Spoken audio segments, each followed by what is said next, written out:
निर्जला एकादशी व्रतकथा फक्त ऐकल्यामुळे मिळेल पुण्य। एकादशी व्रत हे हिंदूमध्ये सर्वात लोकप्रिय व्रत मानले जाते। वर्षभरात एकूण 24 एकादशी असतात, परंतु या सर्व एकादशीपैकी ज्येष्ठ शुक्ल एकादशी ही सर्वात फलदायी मानली जाते, कारण या एकादशीचे व्रत केल्यास वर्षभरातील सर्व एकादशीच्या उपवासाचे फळ मिळते। निर्जला एकादशीच्या उपवासासाठी अत्यंत संयम आवश्यक आहे। या युगात हे व्रत पूर्ण सुख आणि शेवटी मोक्ष प्रदान करणारे आहे। कृष्ण पक्ष आणि शुक्ल पक्ष या दोन्ही एकादशीला अन्नग्रहण करण्यास मनाई आहे। तर आजच्या व्हिडिओमध्ये जाणून घेऊया निर्जला एकादशी व्रतकथा। जेव्हा सर्वज्ञ वेदव्यासांनी पांडवांना एकादशीचे व्रत पाळण्याची प्रतिज्ञा केली होती, जी धर्म, अर्थ, काम आणि मोक्ष या चारही गोष्टींना अनुमती देते, तेव्हा युधिष्ठिर म्हणाले, जनार्दन, कृपया ज्येष्ठ महिन्याच्या शुक्ल पक्षात येणाऱ्या एकादशीचे वर्णन करा।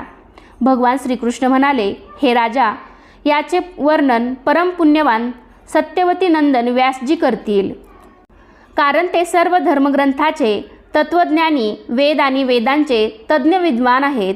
मग वेदव्यासजी म्हणू लागले, कृष्ण पक्ष आणि शुक्ल पक्ष या दोन्ही एकादशीला अन्न खाण्यास मनाई आहे।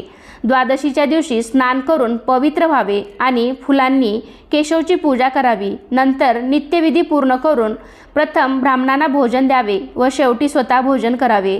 हे ऐकून भीमसेन म्हणाले, हे मुनिवर, माझे म्हणणे ऐका।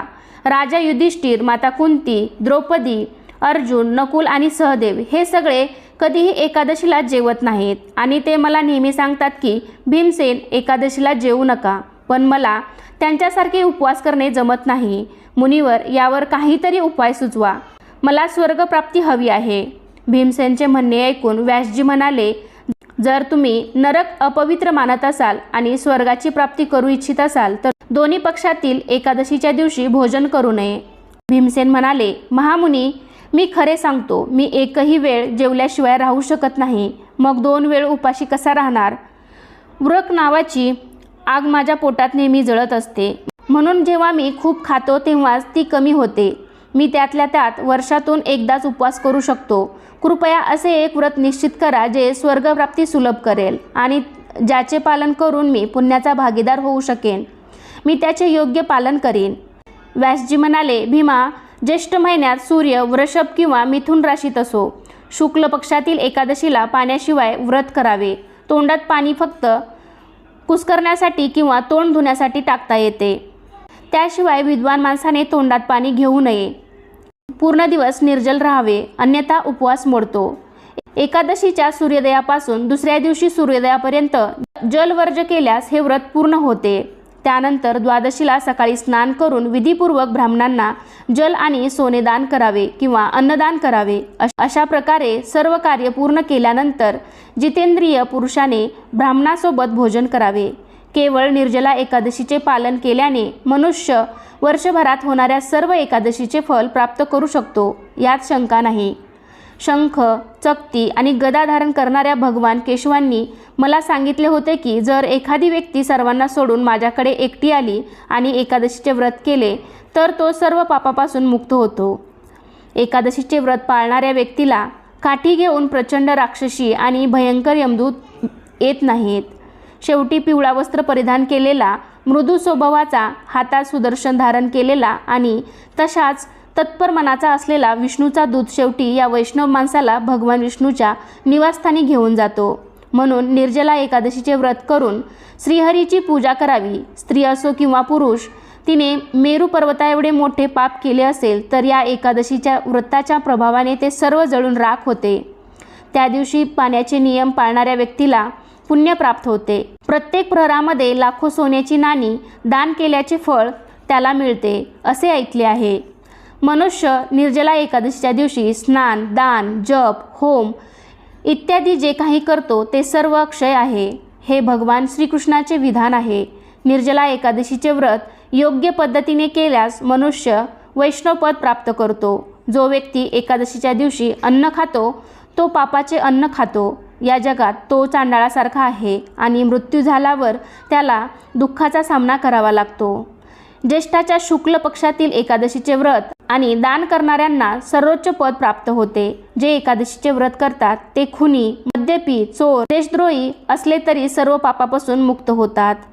कुंतीनंदन निर्जला एकादशीच्या दिवशी धर्माभिमानी स्त्री पुरुषांनी विहित केलेले विशेष दान आणि कर्तव्ये ऐका.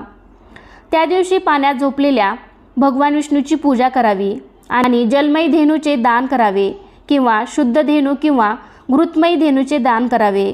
ब्राह्मणांना पुरेशी दक्षिणा आणि विविध मिठाई देऊन तृप्त करण्याचा प्रयत्न केला पाहिजे. असे केल्यामुळे ब्राह्मण निश्चितच तृप्त होतात आणि जेव्हा ते तृप्त होतात तेव्हा श्रीहरी मोक्ष देतात. ज्यांनी या निर्जला एकादशीचे व्रत शाम, दाम आणि दान यात मग्न राहून श्रीहरीची पूजा करून रात्री जागरण करून पाळले, त्यांनी आपल्याबरोबर मागील 100 पिढ्या आणि भावी 100 पिढ्या परमेश्वराच्या परधामात नेल्या आहेत. निर्जला एकादशीच्या दिवशी अन्न, वस्त्र, गाय, पाणी, पलंग, सुंदर आसन, कमंडलू आणि छत्र दान करावे. जो कोणी श्रेष्ठ आणि योग्य ब्राह्मणाला जोडे दान करतो तो सोन्याच्या विमानात बसून स्वर्गात स्थापित होतो. जो या एकादशीचा महिमा भक्तिभावाने ऐकतो किंवा कथन करतो तो स्वर्गात जातो. सूर्यग्रहणाच्या वेळी चतुर्दशीयुक्त अमावस्येला श्राद्ध केल्याने जे फळ प्राप्त होते तेच फळ श्राद्ध श्रवणानेही प्राप्त होते. सर्वप्रथम दात घासल्यानंतर भगवान केशवांच्या प्रसन्नतेसाठी मी एकादशीचा उपवास करेन आणि आचमन सोडून इतर जल त्याग करेन. हा नियम पाळावा. द्वादशीला देवेश्वर भगवान विष्णूची पूजा करावी. सुगंध, उदबत्ती, फुले आणि सुंदर वस्त्रांनी पूजन केल्यानंतर 1 घागरी पाणी दान करण्याचा संकल्प करावा आणि भगवान श्रीहरी विष्णूच्या मंत्राचा जप करावा. जगाच्या महासागरातून आपल्याला वाचवणारे भगवान ऋषिकेश पाण्याचा हा घागर दान करून मला परमगती प्राप्त करण्यास मदत करा. भीमसेन ज्येष्ठ महिन्यातील शुक्ल पक्षातील एकादशीला निर्जल व्रत करावे. त्या दिवशी साखरेसह पाण्याची घडी उत्तम ब्राह्मणांना दान करावी. असे केल्याने मनुष्य भगवान विष्णूंच्या जवळ जातो आणि आनंद उपभोगतो. त्यानंतर द्वादशीला ब्राह्मणाला भोजन दिल्यावर त्याने ते अन्न स्वतः खावे. अशा प्रकारे जो पापनाशिनी एकादशीचे व्रत पूर्णतः पाळतो तो सर्व पापापासून मुक्त होऊन आनंदमय स्थितीला प्राप्त होतो.